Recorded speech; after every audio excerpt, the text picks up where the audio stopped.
মাশরাফি বিন মুর্তজা এটা একটা নাম নয়, হাজারো ক্রিকেট প্রেমীদের ইমোশন। এই মাশরাফি বিন মুর্তজা কিন্তু গত 24শে জুলাই আন্দোলনে কিন্তু বাড়ি ছাড়া হয়। দুর্বৃত্তরা তার বাড়ি পুড়িয়ে দিয়েছে, সবকিছু পুড়িয়ে দিয়েছে এই মাশরাফি। কিন্তু এই মাশরাফি কি করেছে নড়াইলবাসীর জন্য এটা আপনারা সকলেই কিন্তু জানেন। সাম্প্রতিক সময়ে তার বাবা গোলাম মুর্তজা তিনি কিন্তু এটা নিশ্চিত করেছেন কালবেলার এক প্রতিবেদনে। তিনি নিশ্চিত করেছেন মাশরাফি বিন মুর্তজা চায় নাকি তার লাশ আর কোনোদিনও যত নড়াইলে পর্যন্ত না নেওয়া হয়। একটা মানুষের কি পরিমাণ ক্ষোভ থাকলে এই রকম ডিসিশন নিতে পারে আপনারা একবার চিন্তা করুন।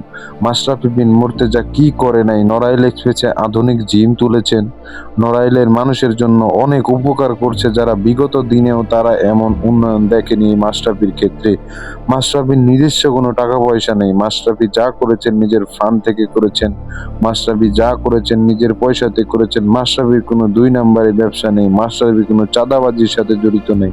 কিন্তু এই মাশরাফিকে আজকে লুকিয়ে থাকতে হচ্ছে, কারণ মাশরাফি এক সংগঠনের সাথে যুক্ত ছিল। এর কারণে কিন্তু মাশরাফিকে সেই সংগঠনে যুক্ত থাকার কারণেই দেশের মানুষ তাকে শাস্তি দিচ্ছে।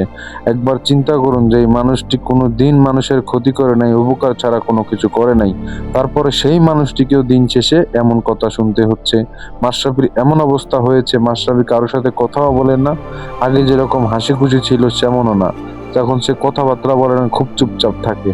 এরকম একটা মানুষ চোখের সামনে এরকম হয়ে যাচ্ছে, বিষয়টা আসলেই অনেক নেক্কারজনক এবং ধিক্কার জানায় এই জাতিকে।